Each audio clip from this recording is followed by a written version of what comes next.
What's going on, you guys? It's Slumpy here with the foundation. You already know. T Bridges here. Me and Tristan both got second and third place at the Portland Regionals. I actually got clapped by him. He told me. And Tristan actually lost to the guy that ended up winning the regional. Shout out to the homie Matthew Chell. The deck profile will be coming shortly for you guys. So stay tuned for that. But overall, I'm a huge, honestly, my whole entire deck that I played was Tristan's. We kind of just talked about it right before, and I told Tristan whatever you decide, I'm with it. And this was actually the first in-person tournament that I've ever played this deck in real life. I had never tested at locals or anything with this deck, and I played it pretty well. The only loss to Tristan, I only went to game 3 once the whole entire weekend. Ended up winning that one, and Tristan was the only guy that 2-0 me the whole weekend. Most of my matches were done within 10 minutes, so really quick and easy. What about for you? What was your experience like at regionals? I played 4 Swordsoul mirrors, played 2 Despia, and I played 2 Sky Striker. This deck was made to beat those mid-range and control decks.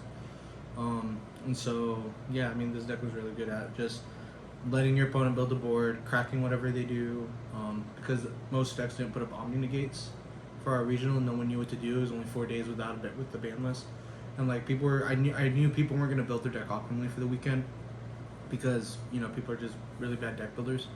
So I was just expecting a lot of people saying what they're comfortable with, and it really worked out in our favor. Yeah, for me, I played against 4 mirror matches, 1 pure Despia, 1 hero, 1 Therion, and forgot what my other matchup was. Oh, and then I played against Invoked Despia Dolls.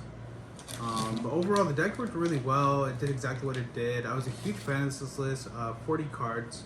For you guys that don't know, I've had this really bad clash where I don't like to play consistency, 40, and then just play as consistent as possible. And every time Tristan gives me a list, I usually try to branch out of it. But this time I was like, you know what, card for card, we're going in. We did it, and it worked so well. I love this list instead of now.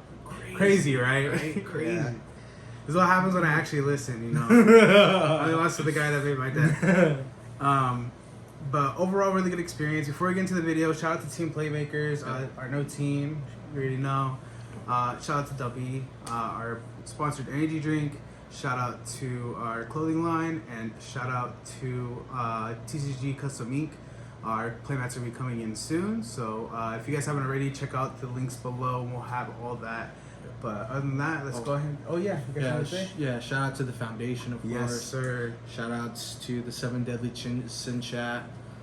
Shout outs to John Hamby. He helped me build this deck.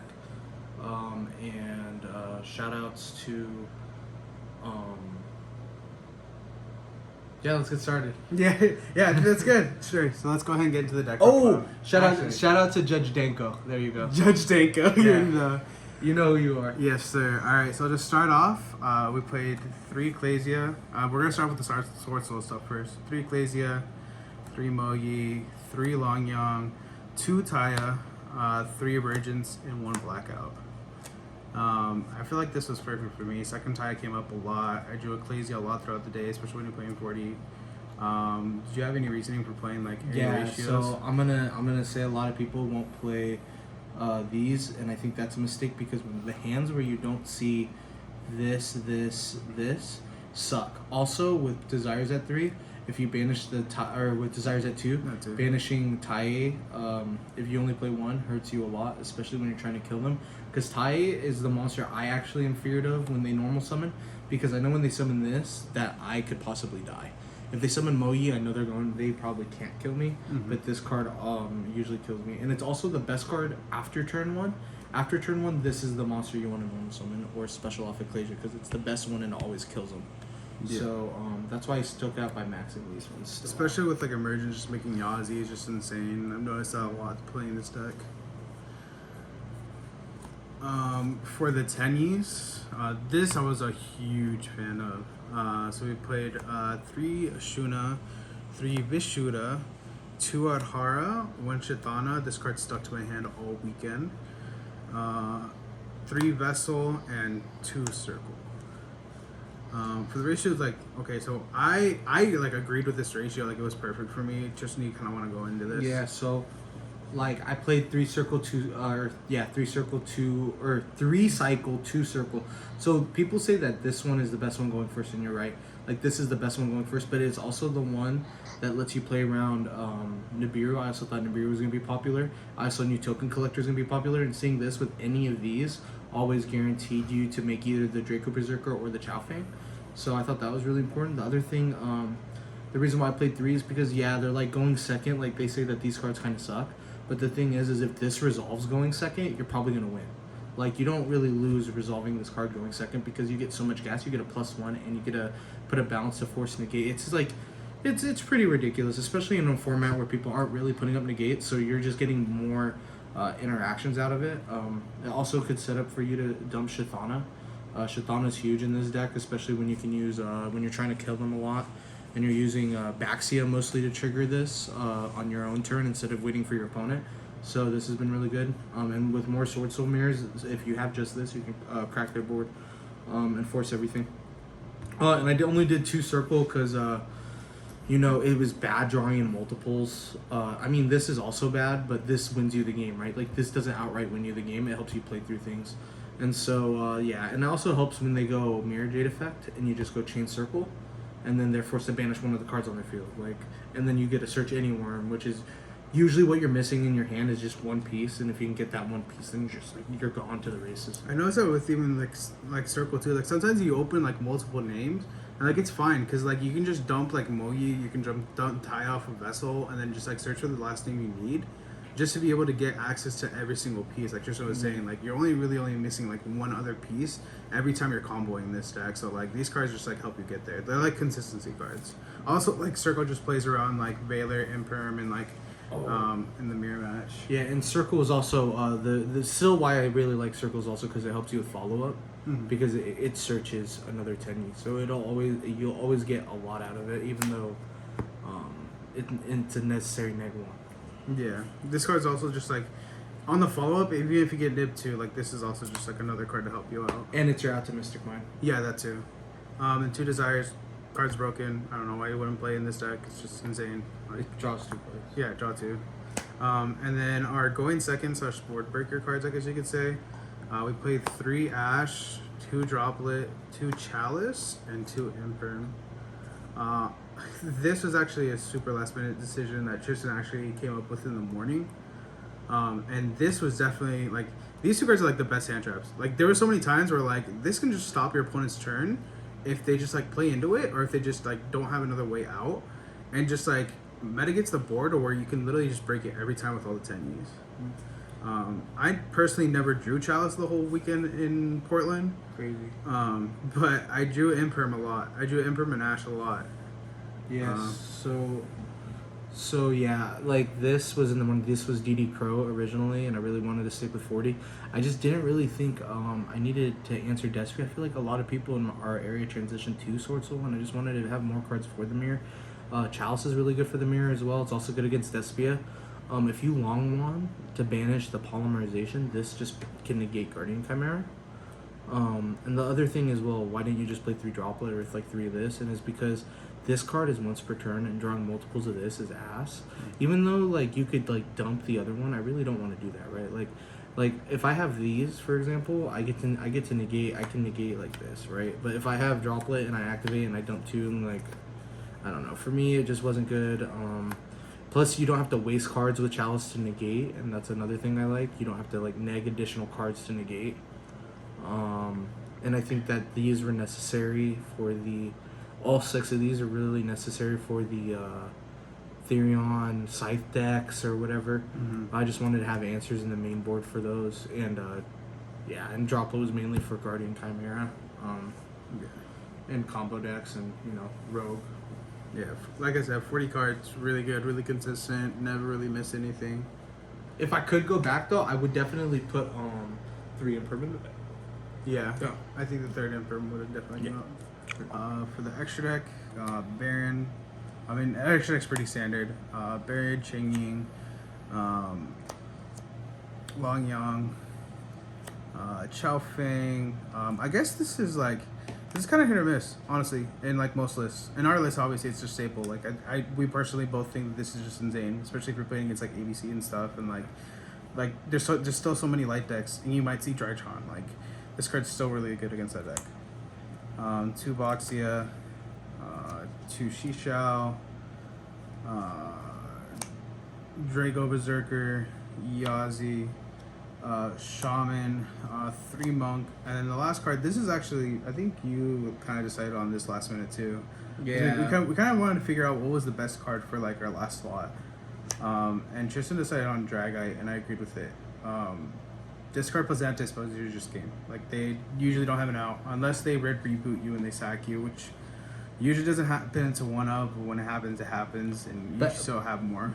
And the thing is even if like Despia like red reboots you for your anti-spell frag, if you end on Dragite and Baron, it doesn't really matter. You still have two negates. You know what you need to stop. Mm-hmm. So like that's why it was always fine, even if they had the answer to it. The other thing is like we were playing Crimson Blader before, but Dragite's just better because you can end with Dragite on top of your regular board that you already have, and Dragite's like really good. It's a spell and trap card negate, and that's really huge in this kind of meta.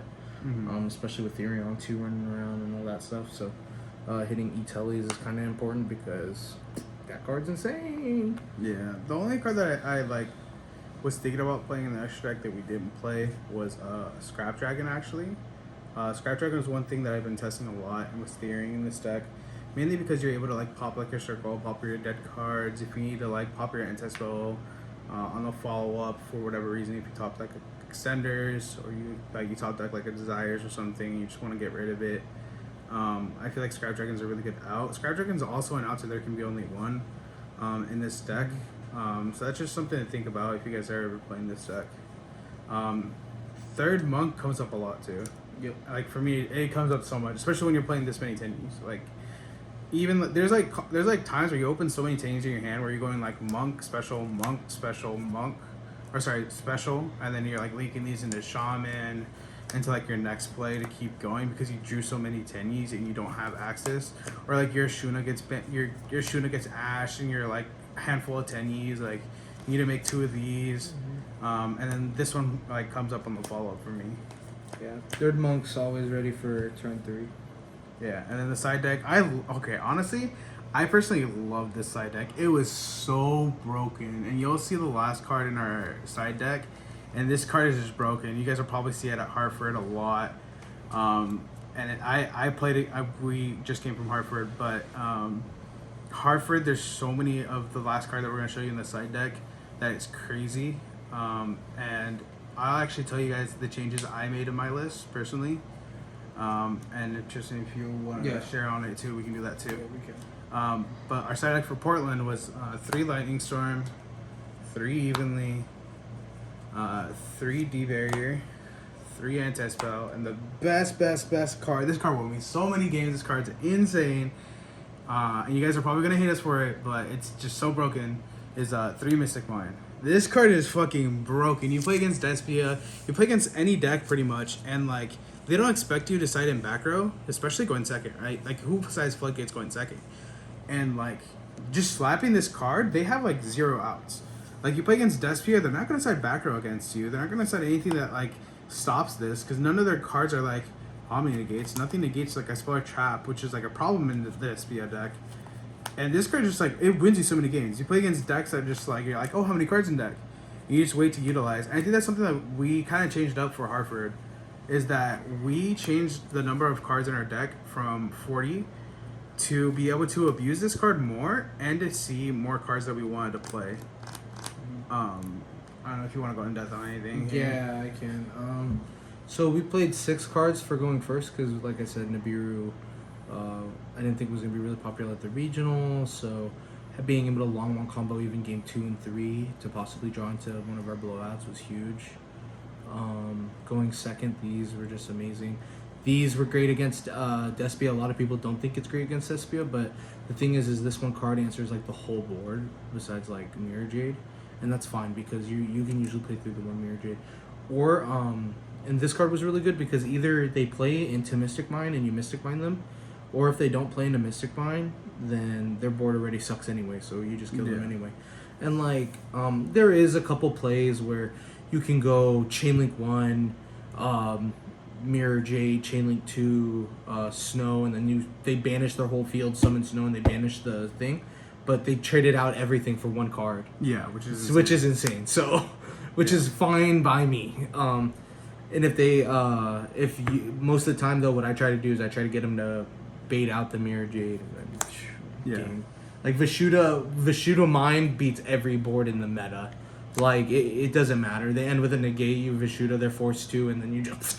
My favorite thing to do with Mirror Jade with this card is to go like Emergence, go for Taya instead of Mugi.